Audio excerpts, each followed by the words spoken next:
Inicial, Eric faz a prece final, certo?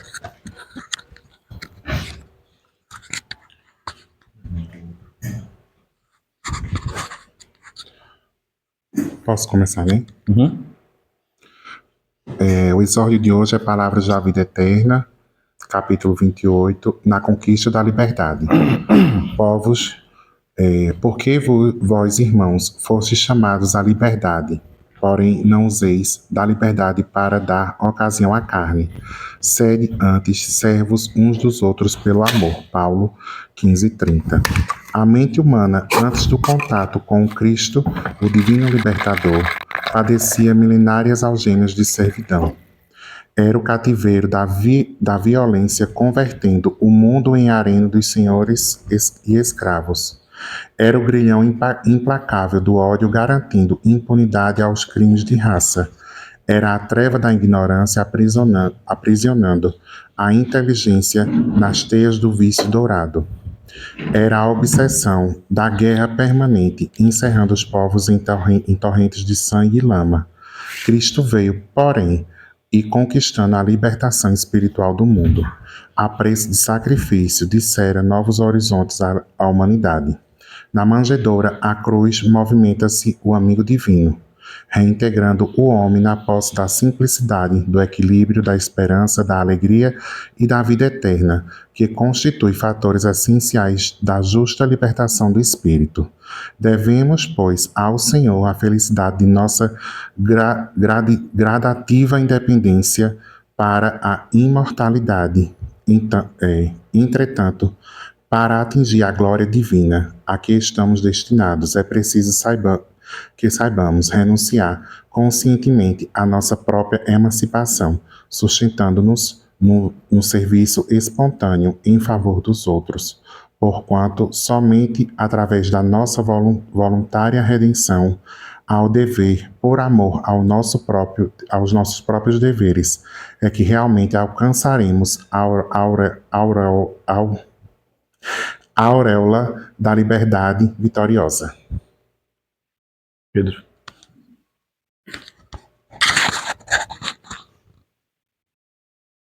Amado Mestre, Divino Amigo de todas as horas, com gratidão, ousamos dirigir a nossa humilde prece a vós, Mestre Divino. Somos gratos, como coordenador de nossas vidas, reservar na noite de hoje o estudo preparatório para que estejamos assim aptos a dialogar com a simplicidade, a sensibilidade, os sentimentos com os nossos irmãos que chegam, Mestre, necessitados de paz, de amor. A nossa gratidão pelo estudo da noite, que nos irá preparar para essa aptidão. Damos graças por esses momentos sublimes e sagrados de oração em comunhão contigo e com os teus. Se necessário se faz pedir assistência e o amparo para as atividades da noite, porque como coordenador de nossas vidas, está tudo com o teu amor coordenado. Obrigado, Mestre, por mais uma oportunidade de crescimento e de conhecimento em nossas vidas no dia de hoje. Muita paz. Que assim seja. Em nome de Jesus, iniciamos o estudo da noite de hoje. Bom, gente, a gente continua, a sequência de questões da identidade dos espíritos. O capítulo 24, hoje a gente vai seguir o 13 a 15, que até semana passada Igor deu uma passadinha nele também, porque muitos desses itens que tá nessa sequência tá lá na revista. Do item 2.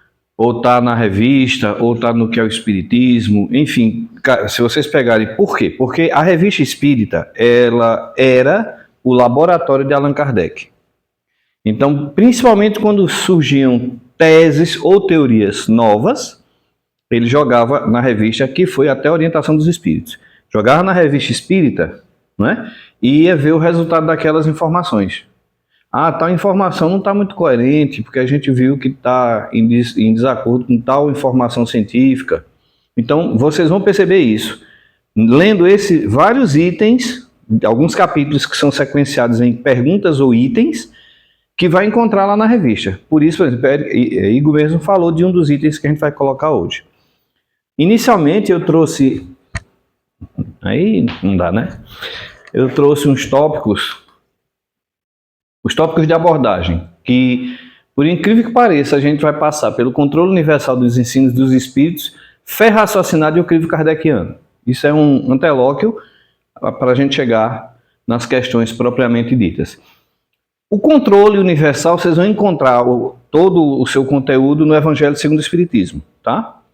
Controle universal dos ensinos dos espíritos. Que, por incrível que pareça, já vi confrades de outros lugares levantando questionamentos que nos dias de hoje não caberia. Cabe sim. Porque o espírito enganador, mentiroso, continua existindo, não é? O controle universal, está lá nós pegamos alguns excertos, né, alguns trechinhos.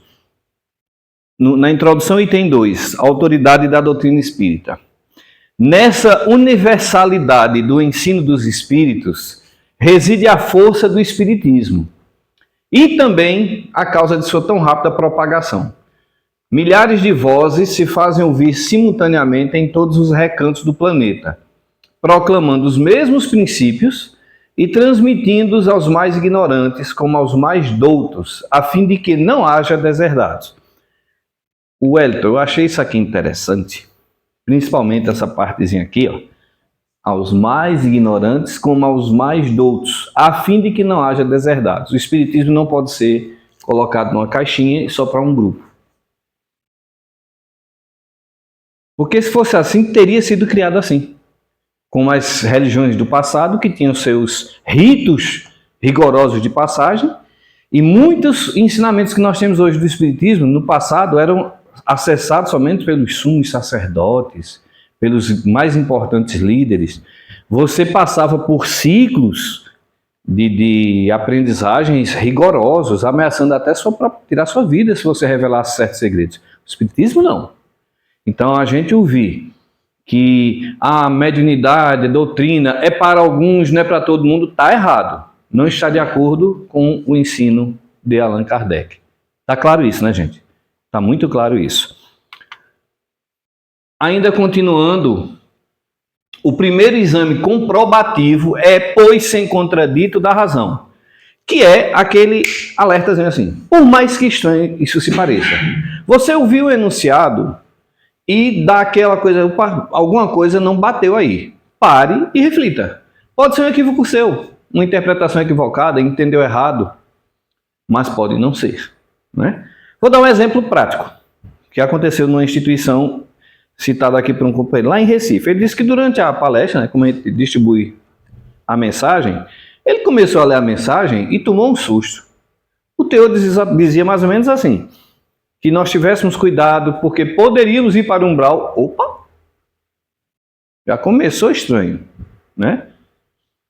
Então, assassinos, viciados, como era? Assassinos, viciados, criminais. Aí foi citando alguns tipos de crimes, fumantes. Aí ele chegou para a direção da casa e disse, me diz uma coisa, como é que você está equiparando uma pessoa que fuma a um assassino? O fumo é um vício, eu sei, faz mal à saúde, não faz bem nenhum. Mas como é que você compara isso, um fumante, a um assassino? É mesmo, né? Simplesmente porque era vindo de um centro espírita, eu estava distribuindo a mensagem. E aí imagina quem fuma além daquilo. Quer dizer que eu sou igual a um assassino, né? Então vejam que ele cita a razão, a qual se cumpre, se submeta, sem exceção, tudo que vem dos espíritos. Toda teoria manifesta contradição com o bom senso, com a lógica rigorosa e com os dados positivos já adquiridos, deve ser rejeitada, por mais respeitável que seja o nome que traga como assinatura. Quando Emmanuel começou o trabalho com Chico Xavier, a primeira lição que Emmanuel deu foi a seguinte, e vocês vão entender por quê. Chico, se alguma vez eu disser algo contra Jesus ou contra Kardec, esqueça de mim, fique com Jesus e com Kardec. Vejam que regra forte, mas coerente. Porque Chico, conforme ele próprio afirmou em alguns livros, em entrevistas, Chico, você já foi mistificado? Várias vezes. Várias vezes. Então, poderia alguém chegar se passando por Emmanuel, sim. No momento de fraqueza dele. Porque Chico era um ser humano. Não é? Como ele próprio afirmava. Quando o pessoal dizia, Chico é esse, não, gente, eu sou... Tem uma frase de Chico que é maravilhosa, quando falavam da queda do médium, ele disse assim, eu jamais cairei. Aí foi um levante dentro do centro, né? Chico, olha a vaidade desse gente, eu ainda não levantei. Não tem como eu cair, eu ainda estou no chão. Então Emmanuel colocou isso. Se eu falar contra Jesus ou contra Kardec, esqueça de mim. Fique com Jesus e com Kardec. E hoje, nos tempos atuais, nós estamos vivendo a síndrome do Chico disse. Mas não está escrito. Não, mas o Wellington disse que o viu de Simone, que o viu de Igor, que o viu de Cláudio, que Chico disse. E Chico disse isso, e isso aí você vai olhar, é um pouco ilógico, é um pouco incoerente, ou estapafúrdio. Mas como é um medalhão que está falando, as pessoas, quem não lembra, gente, da data limite? Né? E o mundo não acabou. Não acabou não, né? A gente não está vendo a Matrix, tá? Aí vem o segundo tópico, fé raciocinada. Quem lembra, né? Evangelho, capítulo 19, item 6. Fé inabalável só é aquela que pode encarar de frente a razão em todas as épocas da humanidade. E Kardec coloca isso batendo forte na questão do raciocínio para que a gente não tenha medo. Eu não estou lembrado agora qual item, acho que até a gente já passou, onde os espíritos, no livro dos médiuns, dizem exatamente isso. Nos questionem. Perguntem. O problema é como eu pergunto. Eu tenho que perguntar com respeito. Pergunte, questione, não aceite qualquer coisa que você está em dúvida. Porque você corre o risco de cair na mistificação. Lembram? Na fascinação, capítulo 23 anterior que a gente está estudando. Os tipos de obsessão. Capítulo 23 da obsessão. Simples. Todo mundo sabe o que está passando, né? Subjugação. O cara está subjugado, mas sabe. Mas vem a pior de todas. Talvez a mais terrível. A fascinação. Onde o espírito vai dizer 2 mais 2 são 5 e o cidadão vai acreditar e vai questionar e vai se afastar de quem chegar e botar aqui no quadro. Ó. 4, isso não está errado. É igual uma figurinha que eu vi hoje de um personagem que ele viaja para o espaço, ele é terraplanista. Aí viaja 2 super-heróis, né? Um é terraplanista, outro não. Aí eles estão lá no espaço, olhando a Terra redondinha, ele olha assim, olha para mim e diz, isso não prova nada. Ele está vendo, mas não prova nada. Então, fé raciocinada. E a gente hoje parece que tem medo de ter fé raciocinada. E aí, quando a gente tiver alguma dúvida sobre isso, voltemos para o capítulo do Livro dos Médiuns, do maravilhoso e do sobrenatural. Existe sobrenatural? É muito bonito nos romances, nos filmes. Eu era garoto, comprava muito gibi de terror. Tinha um que era assim, sobrenatural. Era cada história de arrepiar os cabelos. Mas o sobrenatural sequer, semanticamente, pode existir. Por quê? Não existe nada fora das leis naturais, gente. Sobrenatural não existe. Infranatural não existe. Por quê? Tudo está regido pelas leis naturais da vida.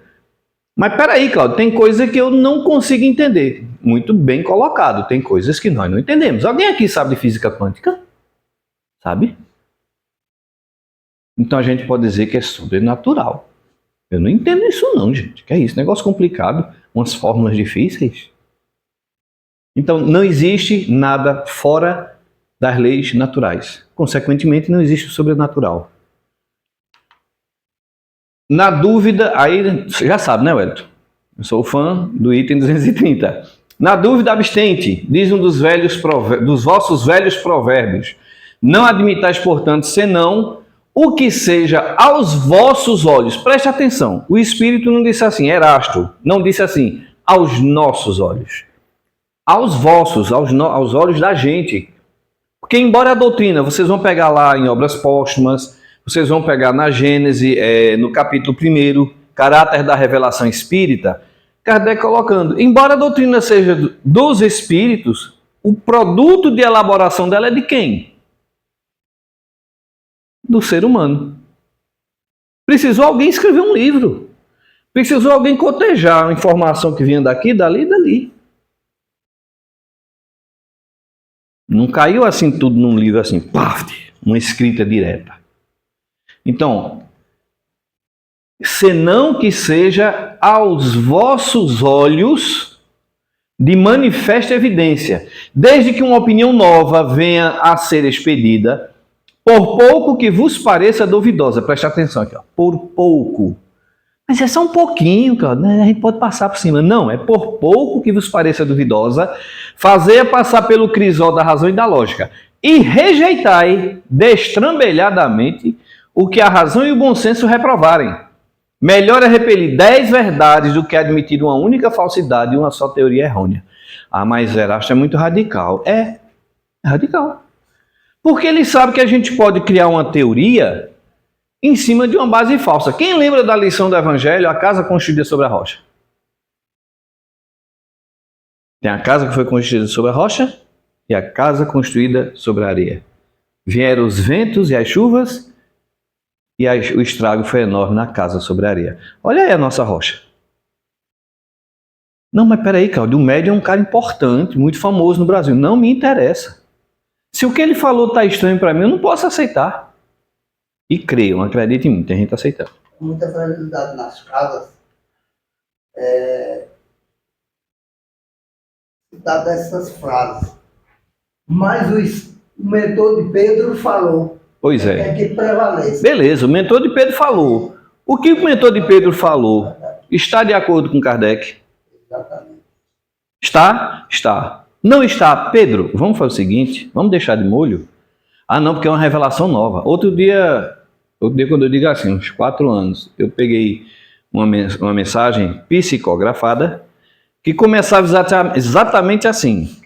Esta mensagem está sendo irradiada para diversos centros espíritas para que se comprove a sua veracidade. Pronto, parei ali.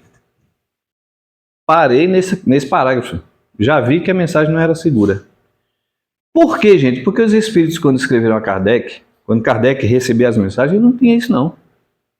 Então, vi uma mensagem lá, em não sei quantos países, lembrem-se, não tinha WhatsApp, não, viu, gente? Não tinha Telegram, Twitter. As cartas vinham como? De navio, de trem. Demorava 1, 2 meses para chegar uma correspondência, por exemplo, do Brasil lá para a França. Olha o tempo que a ansiedade que devia ficar. Eu ia ficar ansioso. Kardec mandar, vai chegar umas 10 caixas de correspondência, chegava assim horrores, e Kardec ter que ler tudo aquilo. Para essa mensagem aqui, que é Deus? Questão número 1, né, do Livro dos Espíritos. Quantas respostas ele recebeu sobre isso? Né? Então, no crivo kardeciano não vai pegar o percentual, porque ficou muito ruim, eu vou ter que ir para cá para ler. Ficou muito ruim mesmo. Mas é o seguinte, gente, ele diz o seguinte, ó. Mais de 3.600 mensagens recebidas, 100%, né? Dessas 3.600, ficou muito ruim de ler, eu já sou cego, de uma moralidade irrepreensível. 3.000 mensagens, 83%. Olha a queda para publicação, 300, 8%.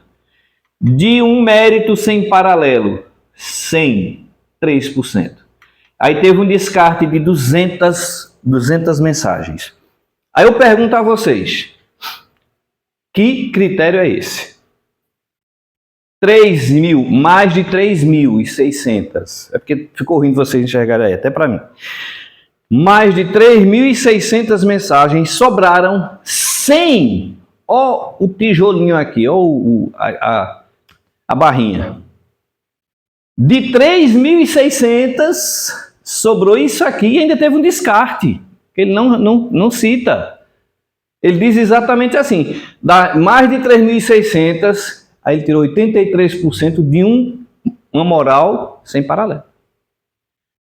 Para publicação, somente 100. Hoje em dia o cidadão está desencarnando na UTI, tem um médium recebendo a mensagem, já tem uma livraria esperando o livro. E já tem o dia do lançamento. Então vejam que rigor. Está na Revista Espírita de maio de 1863. Que rigor absurdo.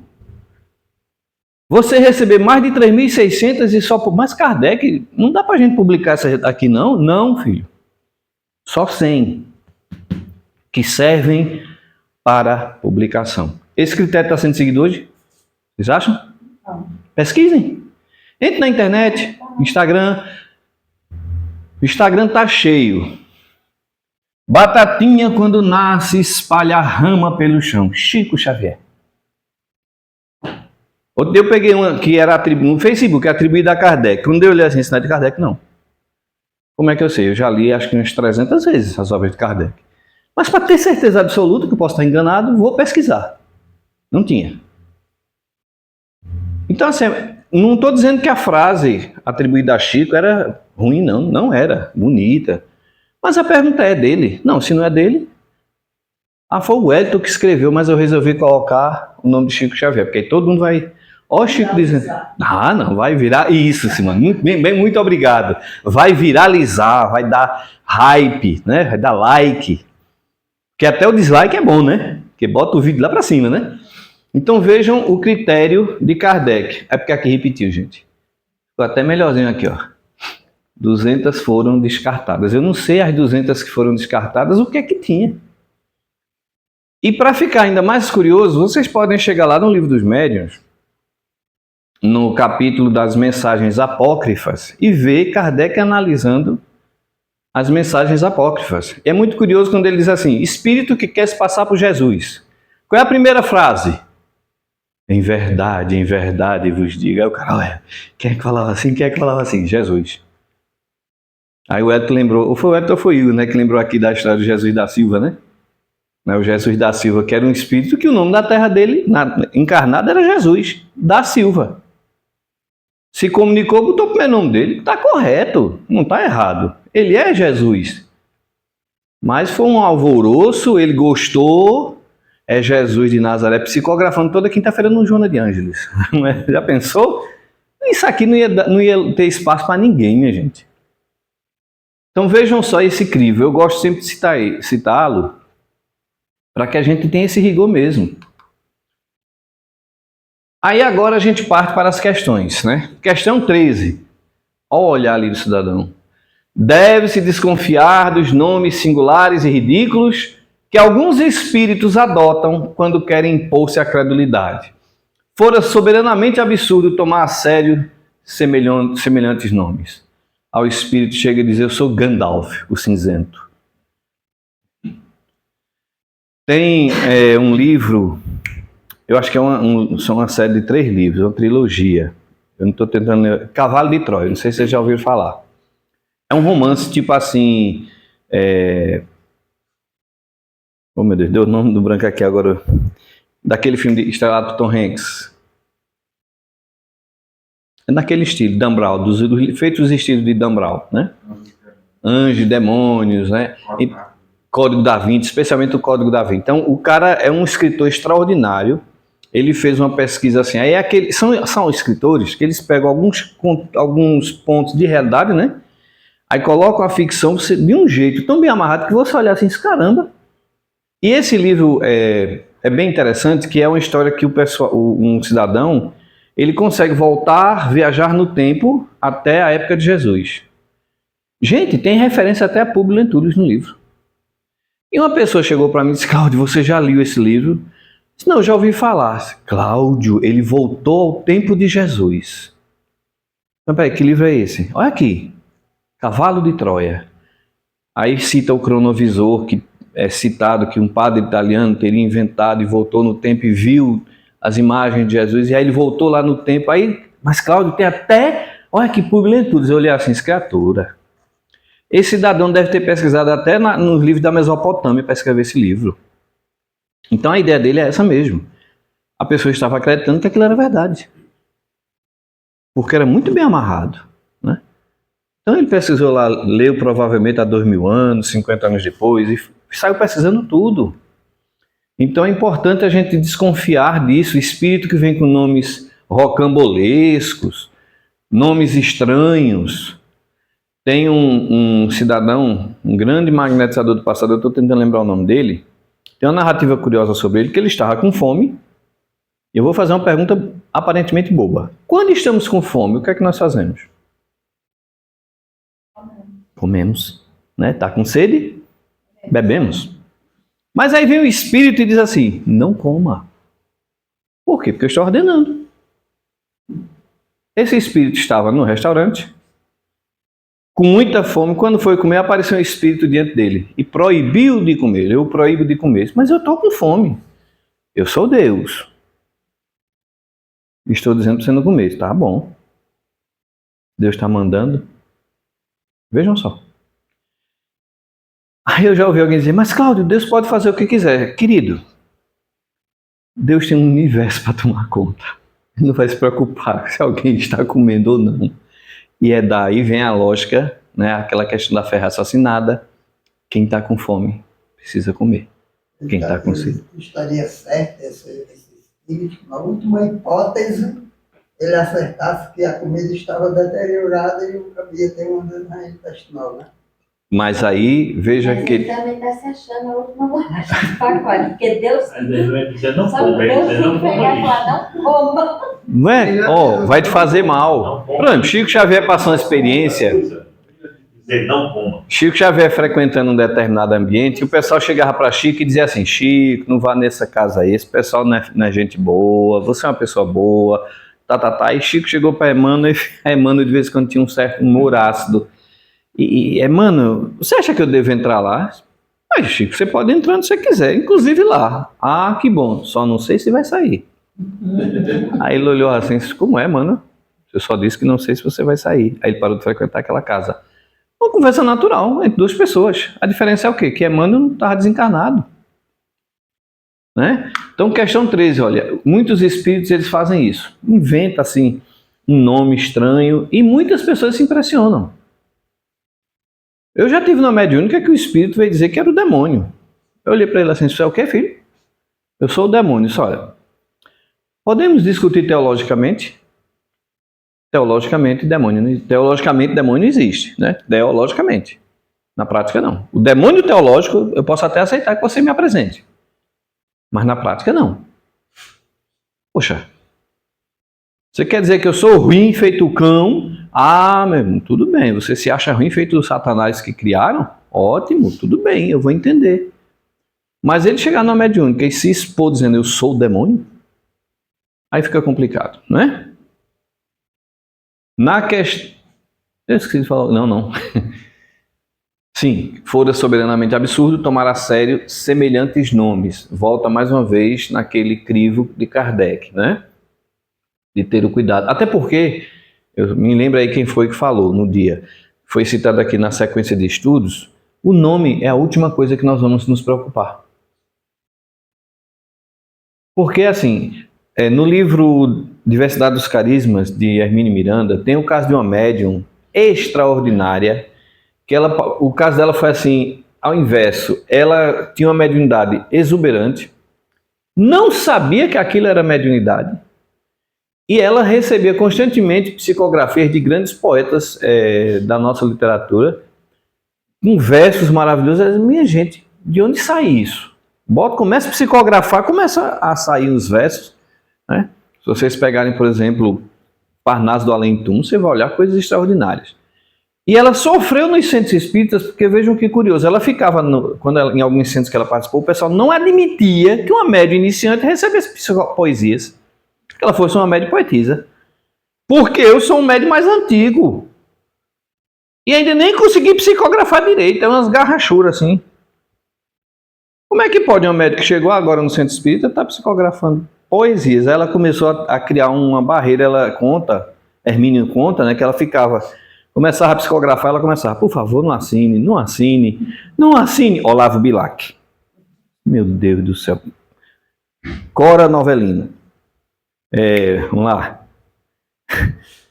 Deu branco agora em alguns. E aí começava aquela briga, aquela coisa, aquela pressão. Não é, esse poema não é dele, isso é mistificação. E ela começou a se fechar. Até que foi para um centro espírita que ela ficou assim, chocada com a aceitação que as pessoas fizeram, né? Primeiro que ela chegou travada. Eu disse, minha irmã, por que você está tão travada? Não é porque no outro centro espírita eu não podia fazer nada. Não podia fazer o quê? Não podia ter emoção. Como é? Que Hermínio chama da robotização do médium, né? Não pode chorar, não pode rir, não pode fazer nada. Aí ela foi soltando.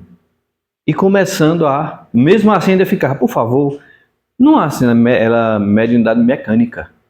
Não assine, não assine, não assine. Mei. Poema, Maria Dolores, poemas maravilhosos. O pessoal foi analisar e disse, olha, não se preocupa não. Vamos ver o poema como é. Deixa o nome por último. Né? Então, muito cuidado com isso. Porque os espíritos sérios, eles não estão preocupados com isso, gente. Vamos relembrar mais uma vez que nós falamos aqui semana passada, quando o Igor estava respondendo de Joana de Ângeles com o Divaldo. Como é o nome da senhora? Quem é meu guia? Seu guia é Jesus. Ele é o guia de todo mundo, eu quero o meu. Como é o nome da senhora? Tá bom, Joana. Joana. Joana de quê? Para você, por enquanto, é Joana, Divaldo. Muito tempo depois. De Ângeles. De Ângeles, nome bonito, né? Mas muito tempo depois é que ela veio revelar-se quem ela realmente era ou foi. E disse a Divaldo, você não tinha preparo, você ia se deslumbrar. Então, houve uma época, acho que foi, tenta lembrar aí, Pedro, me corrige, acho que foi dos anos 90 para trás, né, que era a época do guiísmo. Igor, quem é teu guia? Teu guia espiritual? O meu, Igor, é um frade beneditino que viveu no ano tal e foi não sei o quê. E o teu, Eric, quem é? Eu não sei. Não sabe seu guia quem é? Como você se dirige a seu guia? E foi essa época mesmo. Todo mundo queria ter o nome pro guia. Meu guia... Era a primeira pergunta. Como é o nome do teu guia? Zé. É o quê? Zezinho.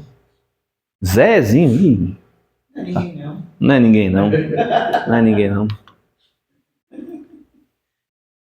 Questão 14, não sei se vai dar para ler aí. Deve-se igualmente desconfiar dos espíritos que, com muita facilidade, se apresentam dando nomes extremamente venerados e não lhes aceitar o que digam, senão com muita reserva.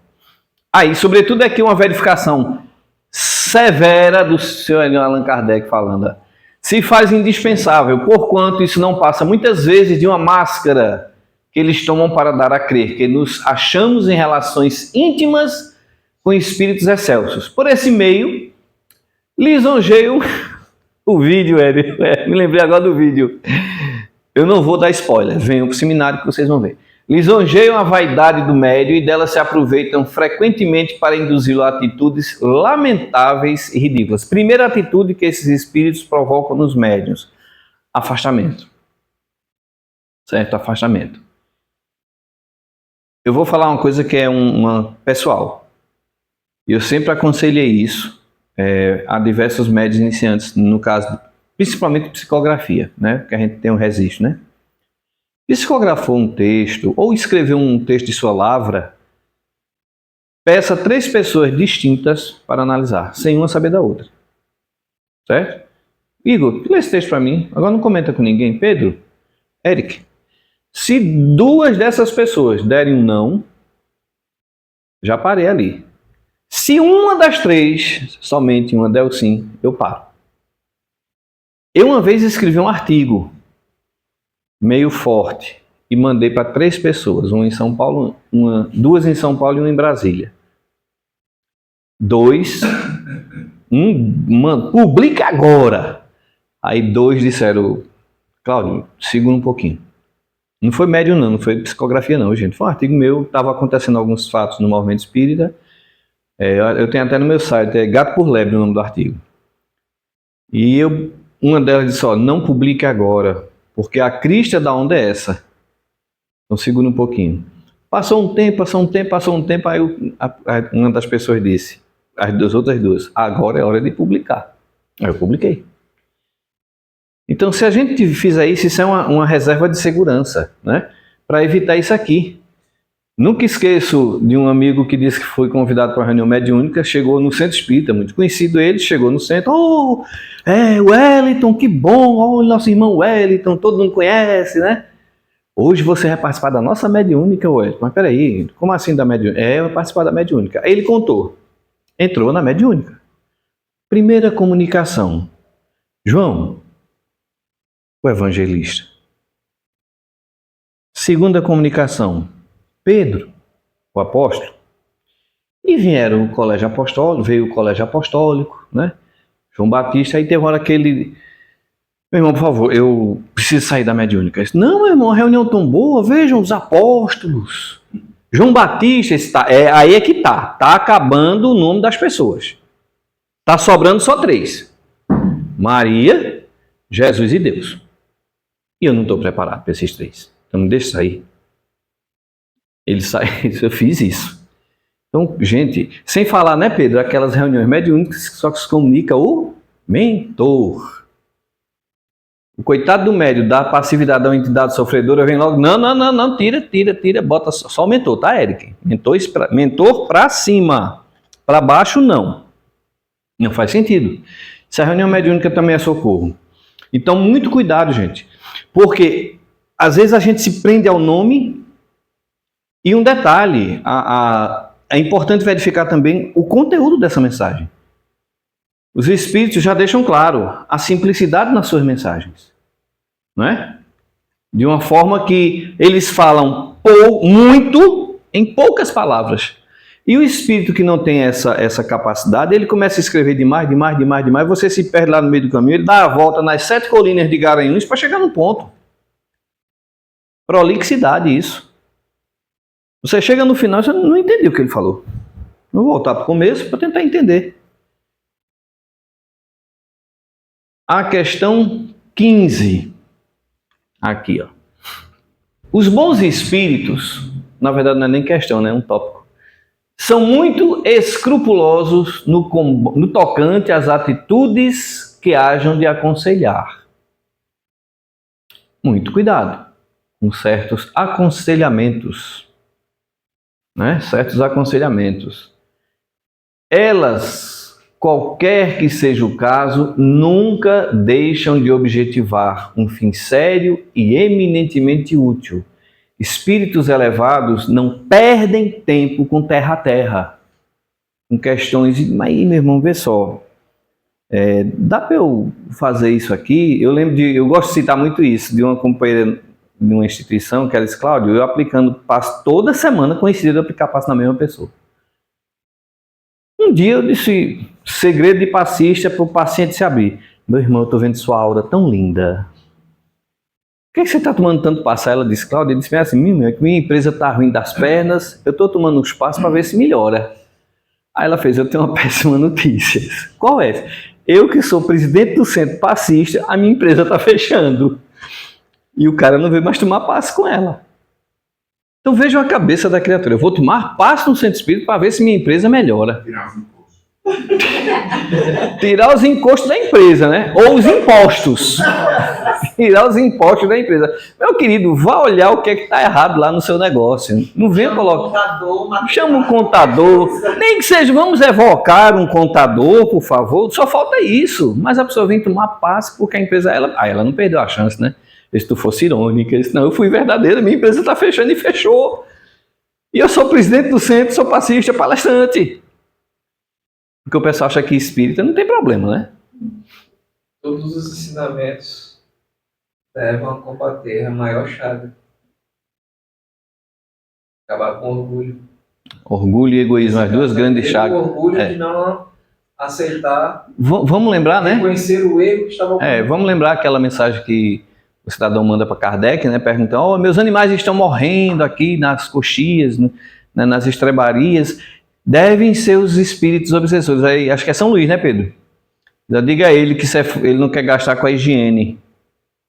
Manda ele gastar um pouquinho mais com a higiene, que os animais param de morrer. Para dizer assim, as outras duas irmãs, que sofriam sim, elas sofriam uma obsessão. É obsessão. Então o que é que os espíritos, o que é que São Luís vai dizer? Diga a ela que controla a língua. Aí Kardec, mas é para dizer assim, é desse jeito. Controle a língua. Pare de falar do irmão que desencarnou. O ladrão morreu, né? Era meu amigo, mas... Aí, quando vem um mais, né? E o coitado lá do outro lado. Olhando pra cara dela. Quando tu dormir, a gente conversa. Aí eu lembro de André Luiz, tem um caso desse André Luiz, que ele... Eu não lembro qual é o livro, Pedro. Que eles vão... André Luiz e mais 2 espíritos vão buscar, parece 3 pessoas para um treino na espiritualidade, porque eles tinham se atrasado, né? Os outros 2 não cabe ressaltar, mas esse, quando eles chegaram na casa dele, já era hora de dormir, ele já estava dormindo, estava deitado, tendo aquele famoso pesadelo, né? Vira um corpo lá, o corpo se movimentando e o espírito... E uma criatura ensombrada, um espírito malfazejo, ao lado dele assim, né? Aí André Luiz, e agora? Eu disse, não, calma, chegou junto, disse, meu irmão, o que é que está acontecendo? Eu disse, não, nada. Eu sou amigo dele, morri, né, morri. E hoje no almoço, ele falou mal de mim. Falou mal de mim. Eu vim tirar satisfação, porque quando ele era meu amigo, ele nunca falou mal de mim, agora está aqui. Agora, quando eu cheguei perto, aí, eu desse jeito. Olha pra mim, ai meu Deus do céu. Aí, não, meu, vamos fazer o seguinte. Aí orientou o espírito, né? André Luiz fez, a gente vai fazer o que agora? Eu disse, nada, não tem mais como levar ele não, mas vamos acordar o coitado, né? Aí deu aquele solavanco que ele acordou, a mulher assustada. Que é isso, homens? Ai, meu Deus, sonhei com o defunto fulano. Ai, meu Deus do céu, que pesadelo. Deve ter sido aquela feijoada que eu comi. Ele se preocupa. É sério, gente, não é feijoada que ele não, gente, eu tô brincando, mas ele fala da comida. Então, muito cuidado, gente. Os espíritos não vêm dar informações sobre nossas curiosidades vãs. E assim, o nosso questionamento deve ser feito com respeito. Não é com deboche. Eu já fiz questionamentos aos espíritos com respeito. Até os perseguidores, a gente tem que ter respeito. Devem, pois, ter-se por suspeita todas as que não apresentem este caráter, ou sejam condenáveis perante a razão, e cumpre refletir maduramente antes de tomá-las a fim de evitarem-se mistificações desagradáveis. Pronto, vou dar um exemplo que me veio à mente agora. Antes da invenção do avião e da televisão, lá em Minas, não lembro qual foi a cidade, houve a comunicação de um espírito em um centro espírita falando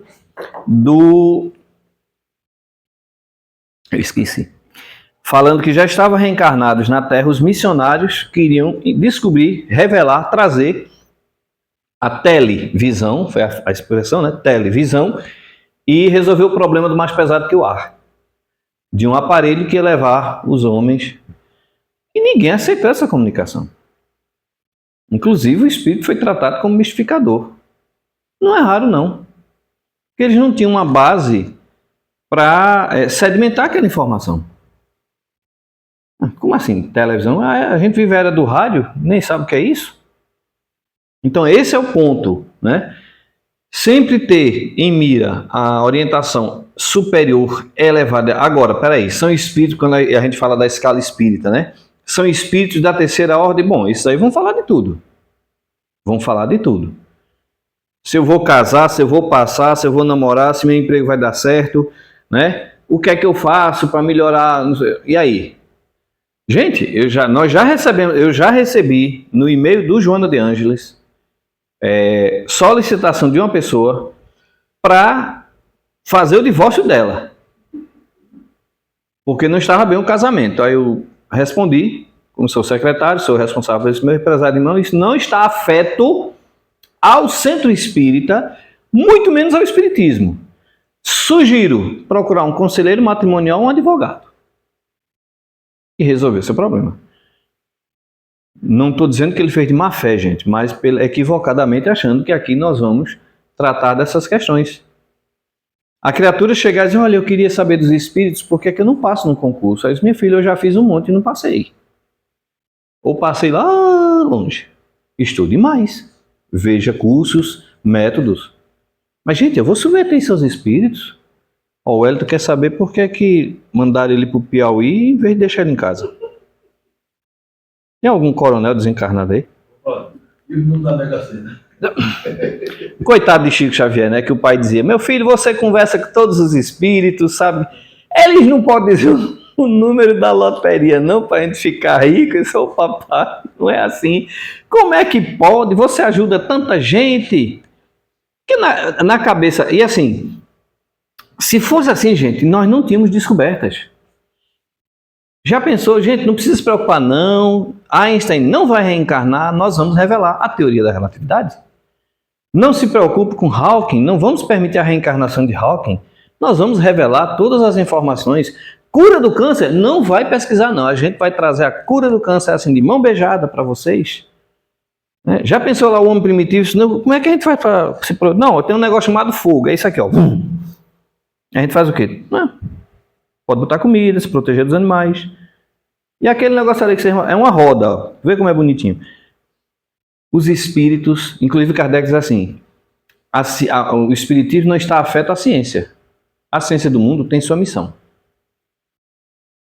Pergunto a vocês sabiam que até hoje o túmulo de Marie Curie é protegido contra a radioatividade? Não sei quantos centímetros de chumbo, de cimento e chumbo tem no túmulo dela. Até hoje, as coisas dela, o escritório dela, os cadernos, emitem radioatividade. Por que os espíritos não disseram, Marie, esse negócio mata, viu? Mas a pesquisa dela trouxe... Ela ganhou só 2 prêmios Nobel, viu? A única mulher no mundo. Agora, uma vez entrei no quarto, e meu primo estava do lado do meu irmão na cama. Meu irmão, ele falava, né? Aquelas coisas. E meu primo do lado, diz assim, com um papelzinho. Não. E do lado, anotando, dizendo assim, número da Mega Sena. Número da Mega Sena. Aí eu entrei assim, o que foi isso? Porque dizem que quando a pessoa está dormindo e começa a falar, se você pedir o número da Mega Sena, ele dá. Eu tô meia hora já pedindo o número da Mega Sena. Ó, para eu encerrar, tem 2 minutos, 3 minutos. Tem um caso narrado por Chico Xavier, eu não lembro qual é o livro, eu vou tentar achar o livro, que na reunião mediúnica o espírito vivia pedindo os números da loteria. E o pessoal, meu irmão, olha, que é isso? Não, mas olha, se a gente ganhar na loteria, o centro não vai ter mais problema financeiro e não sei o quê. Ele insistiu tanto que um dia o mentor fez, tá bom, eu vou dar uns números aí todo mundo, opa, mistificação, fascinação, que tipo de obsessão é essa? Está, sei lá, deu uns números lá, né?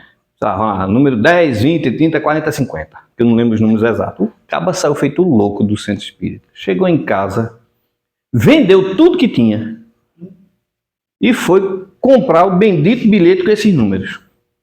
E a mulher disse, ó, tô dizendo, mexeu com o espiritismo e ficou doido. Chegou o dia do sorteio, né, que era pelo rádio, o narrador fazendo aquela festa toda, número 10, aí ele, 10, 20, 30, 40, meu Deus do céu, vai sair os 50, 60. Ele, não, é 50. Repetindo os números ganhadores, 10, 20, 30, 40, 50, 60. Chegou um homem desesperado no centro espírita. Pelo amor de Deus, eu estou endividado, meu irmão. O que foi que houve? O senhor não deu os números? Foi mesmo, eu lembrei que eu dei os números. E como foi que saiu? O último foi errado. Quase que eu acertava, né, no meu palpite. Eu disse, mas e agora? Eu disse, não é, você jogou porque quis. Né? Jogou porque quis. É uma narrativa de Humberto, né? Ele faz essa brincadeira justamente porque as pessoas têm essa coisa mesmo, de procurar no centro espírita e, de certa forma, podemos dizer que nós também alimentamos um pouco isso lá no passado. Não é? Querer saber futuro. Teve uma época, nos anos 90, que foi uma coqueluche nos centros espíritas do Brasil, as reuniões para revelação da vida passada. Regressão, TVP, terapia de vida passada, no centro espírita. Não estou dizendo que está errado não, gente. Os psicólogos, psiquiatras fazem isso. Chegou ao ponto de Emmanuel psicografar uma mensagem através de Chico, advertindo para parar com isso.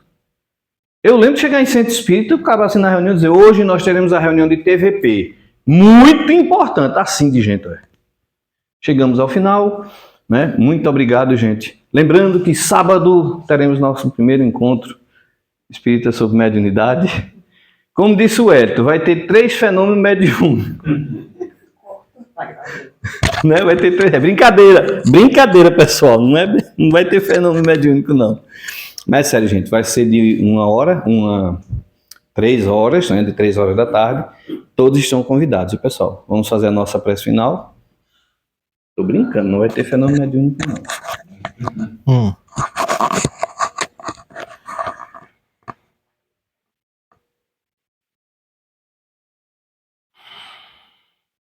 Nesse momento, meus irmãos, fechando os olhos, acalmando a mente,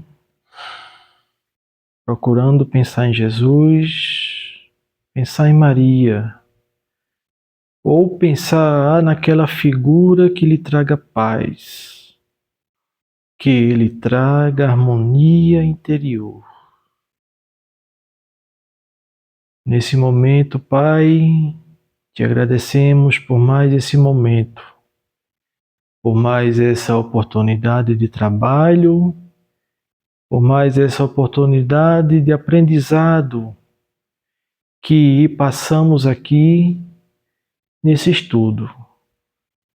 Pedimos, Jesus, a tua presença, pedimos a presença dos guardiões para aqueles que retornarão aos seus lares, mas também, Senhor, que permanecemos sob a tua presença divina para a continuidade desta segunda parte. Que a tua paz, Jesus, que a presença de Maria, nossa mãe espiritual, permaneça com cada um de nós, espíritos encarnados e desencarnados. Assim seja. Jesus, Maria Natalina Viana, estudo da noite. Estava lembrando que na